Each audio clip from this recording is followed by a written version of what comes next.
Hello and welcome to Granada Reports, live with the latest across the Northwest. Hello, thanks for joining us on the programme this evening. A night that shamed football. Tonight, the French government are blaming these scenes of the Champions League final on Liverpool fans without tickets. Every Red supporter we've spoken to says UEFA and the Paris police got things horribly wrong. We were bottlenecked, we were congested, squashed, pushed, shoved. And they said that we were all late, and I think we got here about 3 hours before kick-off. Never ever came to a match and felt that scared before. Young kids in tears, stood there in tears. The UK government calls for a full inquiry into what happened before and after the game. Also tonight. Another school holiday, another agonising time for passengers trying to fly away from Manchester Airport. At one point, even a pilot was spotted loading luggage onto his own plane. That winning feeling for Wigan. We speak to Warriors fans after their club's first Challenge Cup success for 9 years. Coronation Street were with the school who celebrated the Queen's Jubilee by reenacting the day she was crowned back in 1953. And it's been another showery day here in the Northwest. Our thoughts turn towards the Platinum Jubilee weekend. What does the weather have in store? Find out later on. Well, first, the French government is blaming Liverpool fans with fake tickets for the tear-gassing of supporters in Paris. It says disturbances were caused by massive industrial-scale fraud. But every Liverpool fan that we've spoken to, and we've spoken to a lot, disputes that. They say security and stewarding at the Stade de France was completely inadequate, and the police's use of tear gas and pepper spray on fans, including children, was totally unjustified. Well, fan groups in the UK government are demanding a full inquiry into the chaos. Tonight we hear from one of our team who was in Paris on Saturday and a Liverpool MP who was also there. But first, the latest from our sports correspondent, Chris Hall. As soon as the dust settled and the clouds of tear gas cleared, these fans were demanding answers, but not the ones they got today. The pivotal, the root cause of all that was the volume of false tickets or persons without any tickets. The French government pinning the blame for Parisian chaos firmly on Liverpool supporters. The British people stayed a long time within the fan zone in Cour de Vincennes, and the late arrival created, that big amount of British people entering at the first filter.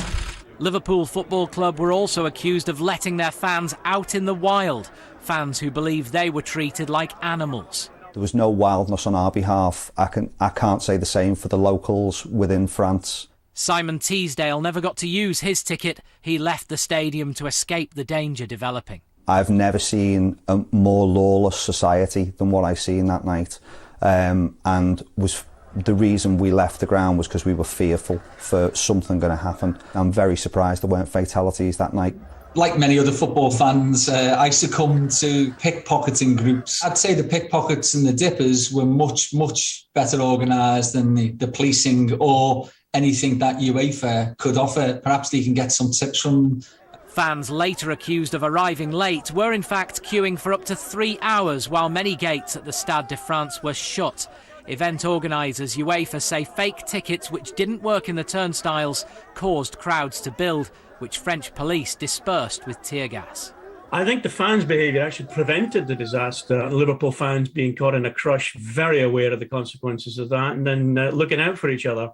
I think the phrase exemplary behaviour has been used a number of times. There's clear evidence of that. For a club which will never forget the dangers of overcrowding, this was a trauma-triggering night. With everything that went on at Hillsborough, this must have brought it all back for a lot of people. See it in people's eyes, and it was in the back of my mind at the same time. I've never ever came to a match and felt that scared before. We were congested, squashed, pushed, shoved. And they said that we were all late, and I think we got here about 3 hours before kick-off. And all they done is they closed the gates. They just left us there.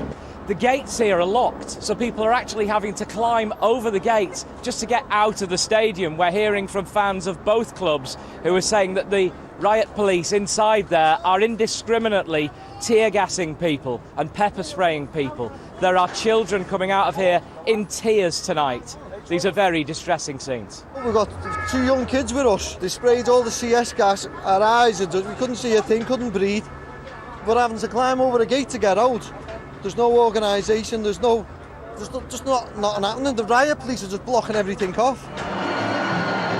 Yesterday, Liverpool shook off their European defeat to parade their 2 domestic trophies. A chance for supporters to paint the city red, while others paint them as troublemakers. I think that's outrageous. I don't think it is. Liverpool fans, I think you've got to take responsibility for event management. And, you know, people talk about fake tickets. Well, I would have thought from an event management perspective that you've got to expect and anticipate those kinds of things. What all sides agree on is that these scenes could have been avoided. How this remained distressful rather than a disaster was down to luck rather than judgment. Chris Hall, ITV News. Yeah, unbelievable and really upsetting scenes in Paris. Well, joining us now is our journalist, Jamal Williams-Thomas, who is with our team in Paris and also live from Anfield, the Liverpool West Derby MP, Ian Byrne, also at that game. First of all, what is your reaction to this blaming of fans? Not unexpected, Lucy. I think the narrative, what they set out for the delay in the kick-off showed the direction of travel they were going to go with, and today just further compounds that, doesn't it, where they're blaming everybody, the fans, I think Jurgen Klopp, the football club, everybody's getting the blame by the people who should be blamed, which is the French authorities, the police and UEFA. I mean, what was your experience there? It was horrific. It was absolutely horrific. It's the most horrific experience I've been involved with since 1989. It was shambolic policing, awful stewardship, no plan, no communication, and to see so many young children, people who were absolutely joyous to go in their first European Cup final, actually experience what they had to experience. You know, waiting for 3.5 hours to get through a turnstile. And then while that was happening, you're getting pepper sprayed, tear gassed. This is the blue ribbon event of football in Europe. You say it was absolutely shameful. Sorry, you say the worst since 1989. Of course, Hillsborough. You were at Hillsborough, weren't you? And you do sound quite traumatised tonight. Yeah, you're just so angry, but also saddened. You know, that the narrative today. You know, when I heard the French Interior Minister congratulate the police on what they did on Saturday, it defied belief, Lucy, it defied belief. And also, there'd be many people like me with a Hillsborough who would have felt them horrible sensations come back to them when you see people crushed against fences. And no, I was actually lucky to get through after about 30 minutes. I got carried through to the other side, and I actually begged the stewards to open up the remaining 12 turnstiles, because I'd say out of about 13 turnstiles there was only 2 open, so between 10 and 11 turnstiles was shut, and people getting crushed against the fence. And it was horrific. It really was. You know, it was horrific. And as I said, for them to deflect blame exactly like in 1989, what they tried to do, the French are using the same playbook here, and so are UEFA. And you know what? It's shameful. Sounds dreadful. Jam, so far today, the French authorities are maintaining their position, sticking with the line that it is the Liverpool fans who are to blame. I mean, what is your reaction to what the French authorities had to say from a person who was there as well? Well, I agree with Ian. You know, I was there myself. I saw the total disorganisation of everything. It was, you know, fans just no idea of where to go. When they eventually did get to the turnstiles, just weren't getting let in, you know, and then because of that, you know, these stewards behind, I think they were overrun. There was not enough staff. I mean, there's one point where, before you even get onto the concourse, there's 4 members of staff checking tickets for hundreds and even thousands of people going through that one bit. And to me, that's not good enough. You know, you're causing bottlenecks, you're causing that sort of crush. And like, you know, like I said about Hillsborough as well, you know, I heard people saying this is just like Hillsborough, and it sends a chill down your spine. We've spoken about the French authorities, we've spoken about how the police handled this affair. What about the footballing authorities? Do they now need to take a long, hard look at themselves when it comes to handling big events, global events such as this? I mean, it's nothing that they're not used to in my eyes. And also, I mean, we had the scenes at Wembley as well, similar, and, you know, also run by a big football governing body who really should have the sort of might and money to steward these things properly. You know, people are paying a lot of money to be out there. You know, you go out there excited, and, you know, it's a big European Cup final. You don't want to be stood outside crying, tear gas, pepper spray. You know, it's just frightening. I spoke to somebody this morning who told me he'd lay in bed all day just devastated about the whole thing. OK, Jam, thanks, good to talk to you, and Ian as well. Thank you very much for sharing your thoughts with us about this horrific event. Thank you both. Thank you. No doubt not the last we've heard about that. Well, next up, sadly, there is no let-up for passengers trying to fly out of Manchester Airport. As the rain started to fall and half-term started, well, there were reports of long queues, cancelled flights and lost baggage. Yeah, some people's flights were actually cancelled while they were sitting in their plane on the runway waiting to take off. Yeah, imagine the frustration. The airport is blaming the problems on airlines and their baggage handling services, which they say led to delays at check-in and baggage reclaim. Our reporter Andrew Fletcher has more. Pictures of the beach where they should be now, starting a long-awaited package holiday in Turkey. Instead, Gemma Clark and her family are spending half-term at home in Cheadle Heath. We were due to fly out to Antalya on Friday afternoon with my 2 children. We got to the airport about 1 o'clock in plenty of time, allowing for check-in and the security, as we knew it was going to be bad. Once we were through, we got an update that it was going to be delayed another 2 hours, the flight. It said estimated. Then following that, we got another update saying it would be delayed another 2 hours after that. But the wait continued. They were told the plane was overbooked and 7 passengers would have to stay back. Then just before midnight, the flight was cancelled. And while they waited to collect their luggage, more bad news. Another 2 hours later, we got a text message saying that the holiday was completely cancelled. No other holiday was suggested. That was it. Children were crying, watching their baggage come off the planes. And Gemma's family wasn't alone in suffering a nightmare start to their half-term break.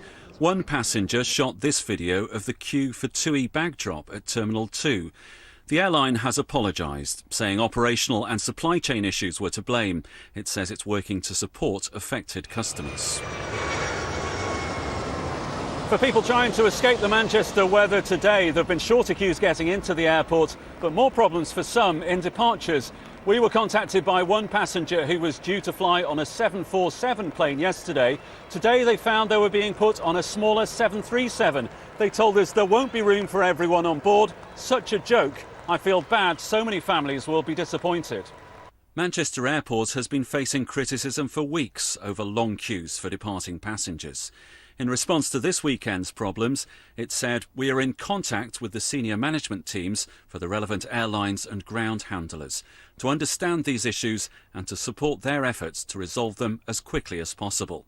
This guy's a legend. This afternoon, passengers have praised the efforts of one TUI co-pilot who was filmed trying to resolve the issues on his flight by helping to load baggages onto the plane. Gemma has booked another holiday for June, hoping by then normal service will have resumed at Manchester Airport. There's nothing we can do about it now. We're just hoping we can get away in a few weeks' time, but we'd like to stop it happening for everyone else. Andrew Fletcher, ITV News in Manchester. Yeah, best of luck for the next holiday. A road has been closed in North Manchester after a crash between a police car and a double-decker bus. This footage was taken from the scene at Fernclough Road in Harper Hay. A police officer was taken to hospital with minor injuries. OK, here's what's still to come on the ITV News at 6:30 with Mary. Coming up on the programme, the Champions League blame game. French officials say industrial-scale ticket fraud caused the problems in Paris. The government here says French police treatment of Liverpool fans was hugely upsetting and they want an investigation. Also ahead, even budget food is now getting more expensive, so how are families going to cope?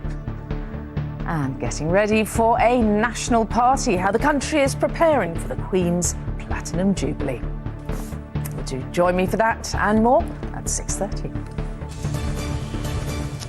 Well, next, and while Liverpool were parading their 2 trophies, another cup was being shown off to thousands of adoring fans. We're talking about Rugby League's Challenge Cup, which was won by Wigan Warriors at the weekend for the first time in 9 years. Our sports correspondent David Chisnell caught up with the Wigan coach and one of their players as they showed off their trophy to their younger supporters. Outstanding, yeah, fantastic. Testament to the hard work of a lot of people. One of the reasons we're in today, to get it in the offices and around the community staff so everyone can enjoy it together. How were the celebrations? How are you guys feeling? We feel all right. We both got to bed a little bit earlier than the rest of them. Experience tells us to sneak off when the timing's right. But yeah, we partied hard and we had a good sing-song, hence the sore throat. We see the fans, they're getting hands on the trophy today. This is great as well. This is what it means, isn't it? We saw the homecoming parade yesterday as well. Yeah, we're in Rugby League town. We're going and everyone should come and enjoy it, you know. And it's been a great couple of days. Yeah, we really enjoyed it and we're glad that everyone had a great day. You were reciting some poetry on stage yesterday as well, weren't you, Matt? I did, yeah. I'm a big fan of that poem that Tony's put together. Some may knock us, some may block us, but you'll never take us down. Because you don't just play this rugby club, you play in Wigan Town. Yeah, I think there's a few lines in there that sort of sum up this weekend in terms of the team and the town being connected, and that was what we wanted to build everything around, the connection between the people here today training, the parents, the staff upstairs. I think everyone's played the part in getting this. Of course, the parade yesterday, you guys were a little late though, weren't you? But all for a good reason, I suppose. Yeah, we had a few stops on the way, but no, it was refreshment stops, shall we say? It was a great day. I was just so glad to see so many of our fans there and that they got to enjoy it too. Yourself as well, Matt. Did you have your daughter on stage? Was she there with you? Did she upstage you as well? She did, yeah. I watched it. My missus showed it this morning. It was a little bit emotional, to be honest. Yeah, it means the world. When you know, memories are great, but memories are special when you share them with other people who are important to you, and that's what we're trying to build. The more we can have all our friends and families involved, then I think the lads sort of get extra motivation to get sustained success. Well, thank you so much for joining us today. Well, Wigan are celebrating their 150th year. What a way to start those celebrations. They've got the Challenge Cup. Of course, there's still the Super League to go. Next, it's the Isle of Man TT, and excitement's building as some of the world's fastest and best-known racers arrive to take part for the first time in 3 long years. Yeah, this week it's the qualifying heats before the actual racing gets underway next week. Our Manx reporter Joshua Stokes is right in the thick of it.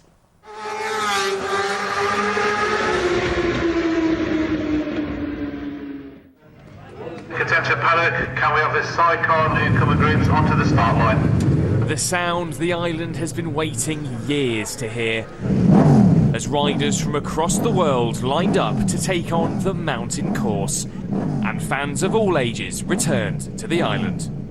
It's been a long 3-year wait for the riders here, now about to set off round the TT course for the first time since 2019, and the conditions couldn't have been better. A long time coming for local Manxman Jamie Kringle. I was meant to make my debut in 2020, obviously 3 years later, here we are. People said previously like you'll find that you'll be able to pick people out, but at the minute I'm just fully focused. Yeah, it's brilliant. It's been dead for 3 years and now we're back. Back and bigger than ever, with the event now being shown live for the very first time. You're going to watch everything. There's helicopters flying around the sky, there are cameras all over the course. The concentration level, the preparation, the mentality of these riders, they're just, really awe-inspiring, and it's really incredible to be able to watch and see it. There's high energy, there's lots of people around, and you can just feel the buzz. It's a big event, and everyone has waited so long for it. None more so than fans who have travelled from all over the world. I got a hole in my memory because it's one dark hole, 2 years gone. I have missed it, I must admit. Yeah, very much. I always thought it'd come back. And it's come back as big as ever, isn't it? Isle of Man magic, you can't beat it. What about for yourself when you saw that first bike go? Well, long time coming. The sound is fantastic. I can't wait to go around the course. Is that your plan to go around? Oh yeah. So this is his first TT.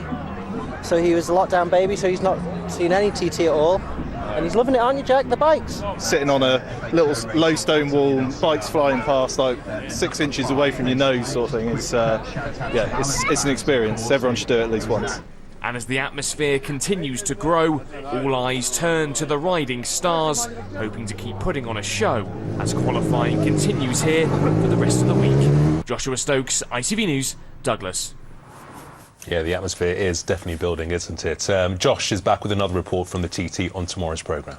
Yeah, he'll be getting a dramatic view of the famous mountain course from the back of a trike. He does assure us that it was going very fast at the time, so don't miss that. Now, a lot of people are gearing up for a week of Jubilee celebrations, but as many of us weren't around for the coronation back in 1953, let's bring it to life for you with the help of some great children in Royton near Oldham. Yeah, they go to St Paul's Church of England Primary and decided they recreate the whole ceremony. Our cameras were there to capture it all, as our correspondent Mel Barham now reports.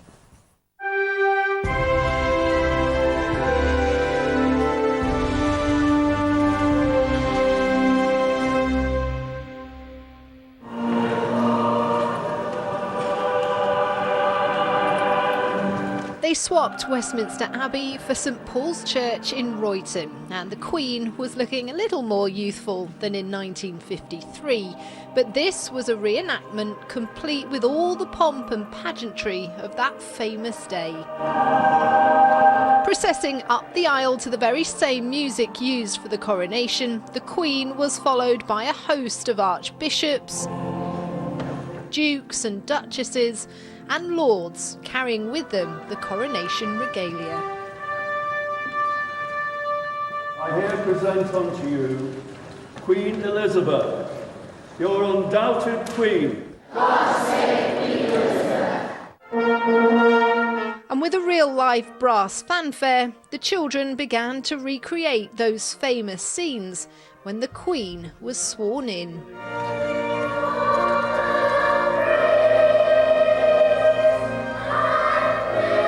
They left none of the good stuff out. With the choir singing the same anthem that was sung all those years ago, there was the ceremonial changing of robes and the presentation of the sword. And with this sword do justice. Before the Queen received the regalia, the symbols of majesty. Receive this orb, set the under orb, the cross. the royal sceptre and the rod.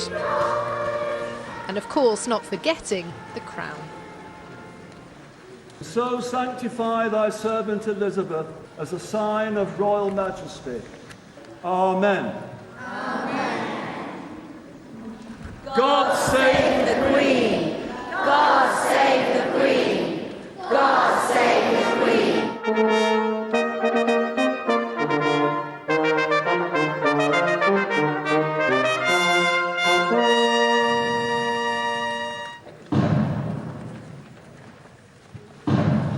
There was even a gun salute before the peers paid homage, princes, duchesses and the bishops, and of course the Duke of Edinburgh. And then it was the final procession to a rousing national anthem.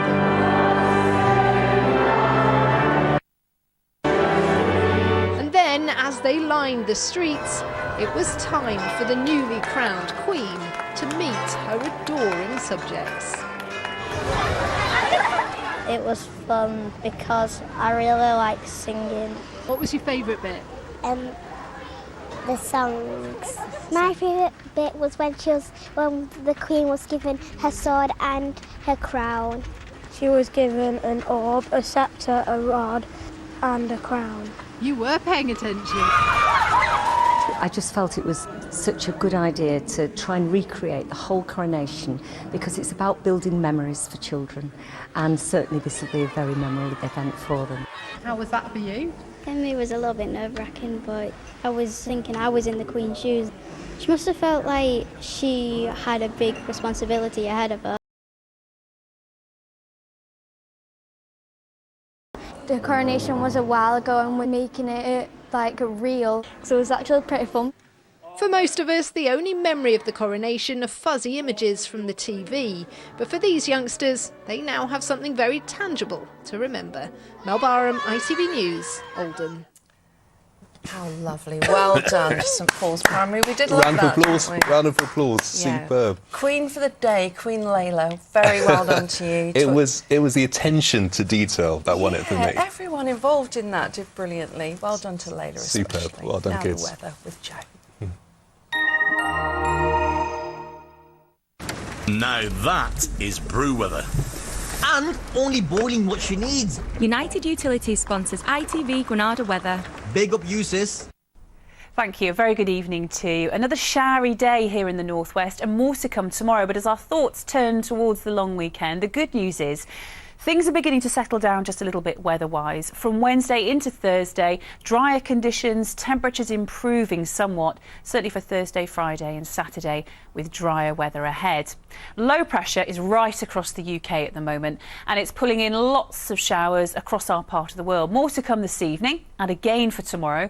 But very gradually, we'll see things settling down a little bit through Wednesday into Thursday, drier weather ahead, and temperatures get a much-needed boost. Below average for the time of year at the moment, it's feeling chilly, and further showers push in across the northwest of England and the Isle of Man overnight tonight. They'll merge to form longer spells of rain for a time. It's a grey, damp old night, and temperatures will probably fall away to around 7 or 8 Celsius, with 1 or 2 breaks in that cloud before dawn. On to tomorrow, and the sun will be up tomorrow morning at 4:48, setting just before 9:30 tomorrow evening. Tomorrow, quite quickly, showers get going, and it'll be another very unsettled day for our part of the world. A few glimmers of brightness, and then later on in the day, a bit more in the way of sunshine perhaps beginning to move in from the north and west. But showers will never be too far away, and some of them will be on the heavy side during tomorrow afternoon. Temperatures a little improved on today's, 14 or 15 Celsius, but still below what we'd expect for the time of year. Better news ahead, 1 or 2 showers around on Wednesday, but then things settle down. Thursday and Friday will be dry, 19 Celsius, 66 Fahrenheit. And here's the pollen.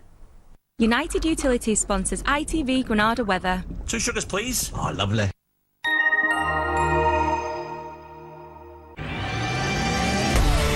Hello, summer. Piri sponsors ITV pollen count. Today, across the northwest, grass and nettle pollen levels have been moderate. Over the next couple of days or so, levels will remain moderate, but as temperatures get a bit of a boost on Thursday, expect it to get to high. Bye-bye. And finally, well done to Mandy White from the Altrincham bid, where to celebrate the Jubilee, they have created a trail of corgis. What else for children to follow? It's brilliant. It's called Trooping the Corgis, and it opens this Wednesday. There are 50 of them in all, sponsored and supplied by local businesses and decorated by local artists and children. They celebrate the Queen's favourite breed of dog. It's thought she had at least 30 of them since her first at the age of 18. After the Jubilee, the Altrincham ones will be auctioned for charity.